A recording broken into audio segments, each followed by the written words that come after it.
Hello everyone, welcome back to your own channel the commerce ठिकाना। आज की video में हम कवर करेंगे अपना next point, that is law of variable proportion. ठीक है, लॉ ऑफ वेरिएबल प्रोपोर्शन क्या होता है वो हमें सीखना है। तो फटाफट से पहले एक शेड्यूल बनाएंगे। क्या बनाएंगे? एक शेड्यूल बनाएंगे। तो देखो ध्यान से, बहुत सिंपल है, कोई भी ऐसी बात नहीं इसमें आपको समझ में नहीं आएगी। बस आप मेरे साथ साथ कॉपी में नोट्स बनाते हो। चलो वेट अ मिनट। ओके, चलो पहले शेड्यूल बनाओ। यहां पे लिखो unit of land, unit of land. तो यहां हमारी आ जाएगी labour, unit of labour. Then यहां आ जाएगा हमारा टीपी, जिसको हम बोलते हैं टोटल प्रोडक्ट या फिर टोटल फिजिकल प्रोडक्ट, दोनों बोल सकते हैं। यहां आएगा हमारा एमपी, जिसको हम बोलते हैं मार्जिनल प्रोडक्ट या फिर मार्जिनल फिजिकल प्रोडक्ट। ठीक है, ओके।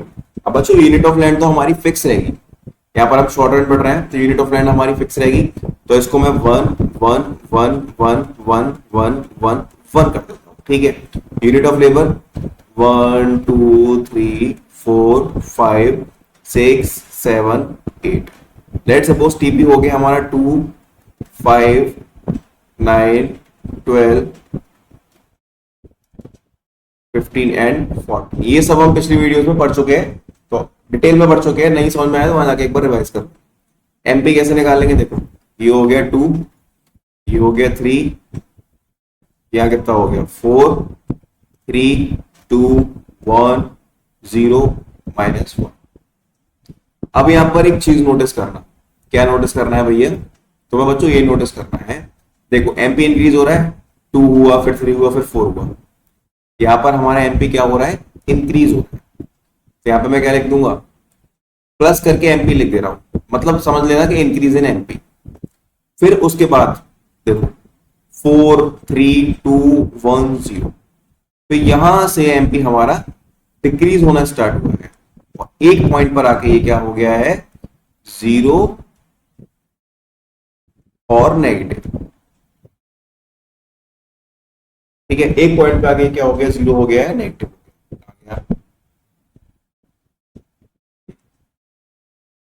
देखो, ठीक है, एमपी देखो ध्यान से, एमपी स्टार्टिंग में क्या हो रहा है? हमारा इंक्रीज हुआ, फिर वो क्या होना स्टार्ट हो गया, फिर वो डिक्रीज होना स्टार्ट हो गया और एक पॉइंट पे आके वो क्या हो गया है? 0 हो गया है और नेगेटिव हो गया। ये बात यहां तक क्लियर है? अभी भी नहीं समझ में आ रहा हो ये वाली table?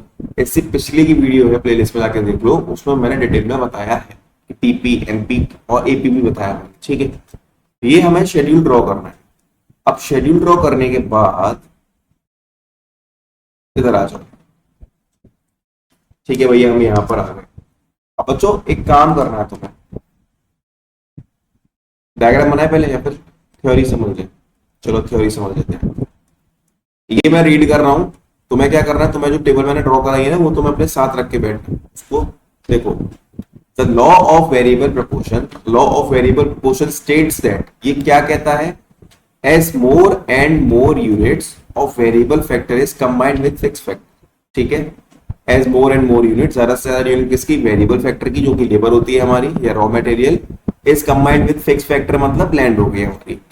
Marginal product of variable factor में इनिशियली राइज, तो एमपी हमारा क्या करेगा? पहले राइज करेगा। टेबल को देखो, टेबल खोल के बैठो। एमपी हमारा क्या करेगा? राइज करेगा। But after some time MP of variable factor start declining, but थोड़े टाइम के बाद वो डिक्लाइन होना स्टार्ट हो जाएगा। मार्जिनल प्रोडक्ट में अल्टीमेटली बिकम 0 और इवन नेगेटिव। देन उसके बाद क्या होगा? जो हमारा एमपी है वो एक पॉइंट पर आके 0 हो जाएगा या नेगेटिव हो जाएगा। ठीक है, जो हमने शेड्यूल में पढ़ा था ना, उसको हमने एक डेफिनेशन के थ्रू एक्सप्लेन कर दिया। और डेफिनेशन अपने मन से मत बनाना, क्योंकि इकोनॉमिक्स में पॉइंट टू पॉइंट बात की जाती है। हो सकता है कि तुम्हारी लैंग्वेज ऊपर नीचे हो तो टीचर उसको कट कर दे। ठीक है, ओके। अब हमको बच्चों डायग्राम देखना है। इसका डायग्राम देखना है भैया, टोटल प्रोडक्ट और मार्जिनल प्रोडक्ट। ठीक है, अब देखो टीपी हमारा कैसे बनता है? टीपी हमारा कुछ इस टाइप का बनता है। ठीक है, टीपी हमारा कुछ इस टाइप का बनता है। ये होते हैं हमारा Y axis, this one is our X axis. ठीक है, ये हमने टीपी अपना ड्रॉ कर लिया।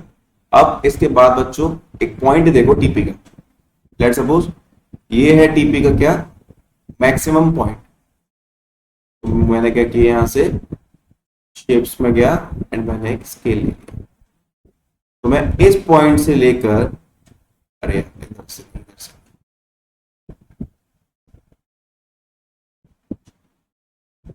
यहां से नहीं, एक मिनट दोबारा लगेगा मेरे को।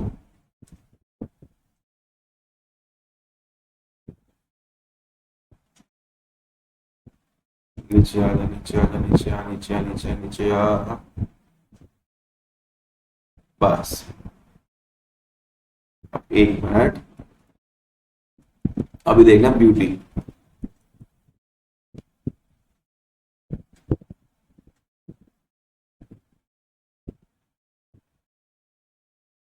ठीक है, अब भैया ये लाइन क्यों खींची है अभी बताऊंगा, अभी बताऊंगा, अभी बताऊंगा तुम्हें।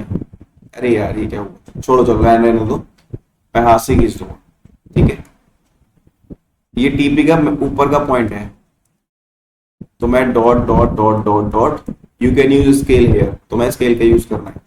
ठीक है, you have to use scale. तो मैंने डॉट डॉट डॉट कर कर इस लाइन को यहां तक लेकर आ गया। ठीक है, ओके, नो इश्यूज। ये भी हो गया वाई एक्सिस, ये भी हो गया एक्स एक्सिस, ये हो गया हमारा ऑरिजिन पॉइंट, ये हो गया हमारा ऑरिजिन पॉइंट। ओके, अब बच्चों ध्यान से देखो, टीपी वाले कर्व को ध्यान से देखना। ये हो गया मैक्सिमम पॉइंट, ये टीपी का क्या है मैक्सिमम पॉइंट। अब जहां से टीपी देखो, टीपी यहां से इंक्रीज हो रहा है, इंक्रीज हो रहा है, इंक्रीज हो रहा है, इंक्रीजिंग रेट से तेजी से बढ़ रहा है।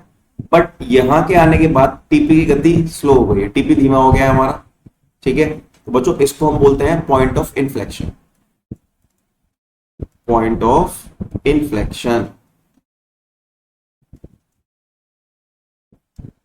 बिकॉज इससे पहले जो टीपी है हमारा वो इंक्रीजिंग रेट से ऊपर आ रहा है, मतलब बहुत तेजी से आ रहा है। बट इस पॉइंट के बाद वो धीमे धीमे डिक्रीजिंग रेट से ऊपर आना स्टार्ट हो गया। इस पॉइंट को हम बोलते हैं क्या, पॉइंट ऑफ इन्फ्लेक्शन। ठीक है, चलो अब ध्यान से देख रहे हैं, यहां पर 3 स्टेज होती है हमारी। अब यहां से भी डॉट डॉट डॉट स्केल का यूज करना, तो मैं स्केल का यूज नहीं कर रहा हूं। ठीक है, बिकॉज उसमें बहुत कॉम्प्लिकेशन हो रही है स्केल का यूज करने में।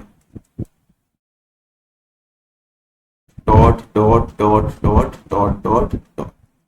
ठीक है, ये हमारे पास 3 स्टेज हो गई इसकी। ये हो गई भैया stage 1 and this one is stage 2 and this one is stage 3। ठीक है, ये हमारे पास 3 स्टेज हो गई, स्टेज 1, स्टेज 2, स्टेज 3। अब यहां से हमको एक एमपी ड्रॉ करना, तो याद रखना ये हमने बना दिया एमपी। ठीक है, जो टीपी का मैक्सिमम पॉइंट है वहां पर एमपी हमारा 0 होगा। ठीक है, ये हो गया हमारा यहाँ पर एमपी 0। ठीक है, इसको ई पॉइंट मान लो, मानना चाहो तो। अब एक चीज नोटिस करना, यहाँ पर एमपी हमारा इंक्रीज हो रहा है, तो मैं यहाँ पे लिखूंगा इंक्रीजिंग रिटर्न। पेन चेंज करूं क्या, बोलो करूं करूं, चलो कर दिया। यहाँ पर हमारा एमपी क्या हो रहा है, इंक्रीजिंग रिटर्न। ठीक है, यहां पर हमारा एमपी डिक्रीज होना स्टार्ट हो गया, तो मैं यहां पर इसको बोलूंगा diminishing return.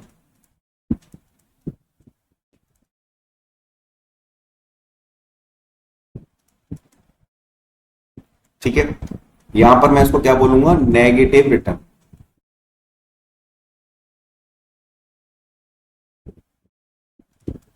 Increasing return, diminishing return and this one is negative return. तो ये हमने पूरा अब यहां पर लिख लेना एमपी, बिकॉज ये एमपी का डायग्राम बनाया ना हमने। ऊपर आ जाओ, ऊपर आ जाओ, ऊपर आ जाओ। सेम वही टीपी में भी स्टेज है हमारी 3। ये हो गई stage 1, stage 2 and this one is stage 3। ये हमारी हो गई 3 स्टेज। ओके, और यहां पे लिख देंगे हम क्या, टोटल, टोटल इसको बोलते हैं हम टीपी। ठीक है, ये होता है इसका मैक्सिमम पॉइंट, ये होता है इसका पॉइंट ऑफ इन्फ्लेक्शन। क्या होता है पॉइंट ऑफ इन्फ्लेक्शन? देखो, पॉइंट ऑफ इन्फ्लेक्शन से पहले टीपी बहुत तेजी से बढ़ रहा है, जिसको हम बोलते हैं increasing return, but point of inflection के बाद वो धीमे धीमे बढ़ना स्टार्ट होता है, जिसको हम बोलते हैं डिक्रीजिंग रिटर्न। ठीक है, तो लॉ ऑफ वेरिएबल प्रोपोर्शन की पहले तुम्हें जो मैंने 4 लाइन की डेफिनेशन टाइप की लिखाई है वो लिखनी है। देन उसके बाद तुम्हें शेड्यूल बनाना है अपना। शेड्यूल के बाद ये डायग्राम ड्रॉ करना है। अब इस डायग्राम के बाद हमें कुछ एजम्पशन भी लिखनी है, क्योंकि हमें इसके अंदर कुछ एजम्पशन भी फॉलो करनी पड़ती है। ठीक है, तो आ जाओ नीचे। नीचे आओगे, इधर ही आ जाओगे। हाँ भैया, इधर ही लिखो, चलो इधर ही लिख लेते हैं। What is assumption? कुछ एजम्पशन हमको इसके अंदर फॉलो करनी पड़ती है।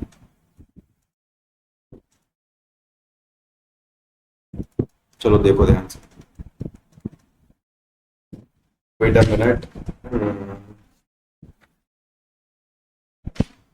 First assumption is ratio of factors of production can be changed। ठीक है, जो हमारे रेशियोज हैं फैक्टर ऑफ प्रोडक्शन के वो चेंज हो सकते हैं। ठीक है, next point is technology does not change. जो हमारी टेक्नोलॉजी है वो चेंज नहीं होनी चाहिए।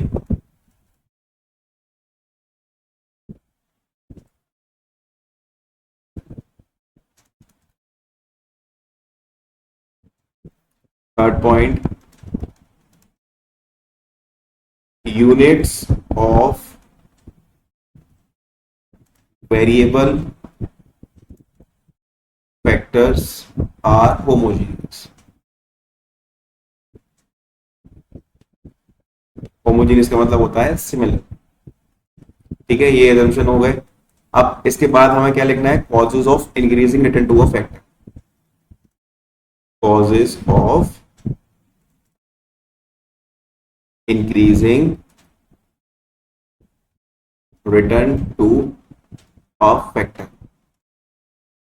क्या क्या कॉजेज है हमारे increasing return to a factor? ठीक है, first point is fuller utilisation of resources.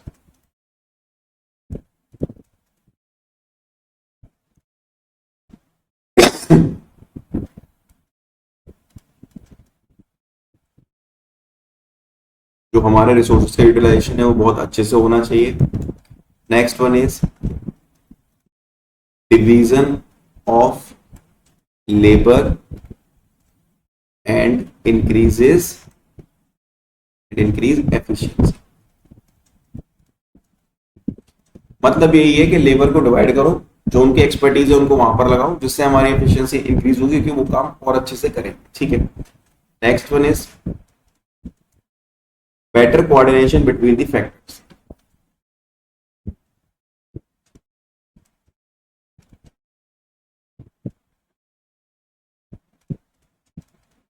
चलो, division of labour increase efficiency का मतलब ये है कि लेबर को डिवाइड करो और जो उनकी एक्सपर्टीज है उनमें उनको लगाओ, जिससे हमारा वर्क क्या होगा और अच्छे से होगा।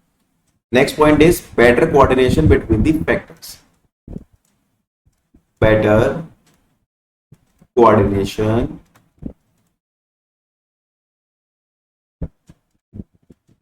Between the factors.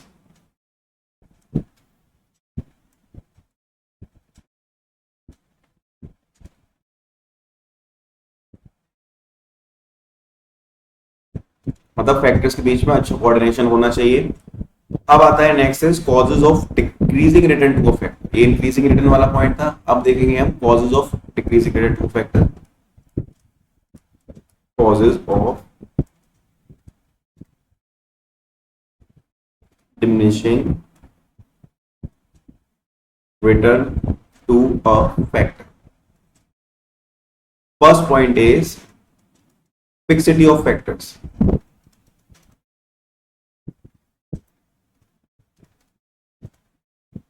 Second point is imperfect factor substitutability.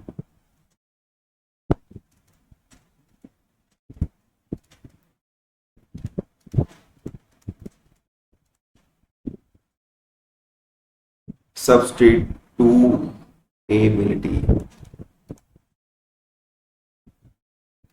Last one is poor coordination between the factors. ठीक है, फैक्टर्स के बीच में पुअर कोऑर्डिनेशन होना। चलो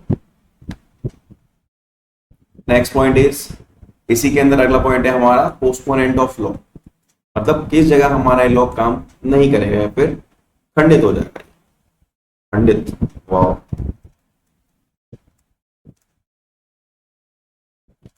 postponement of the law. First point is whenever the technology is improvement in technology. Next, when some substitute of fixed factor are discovered.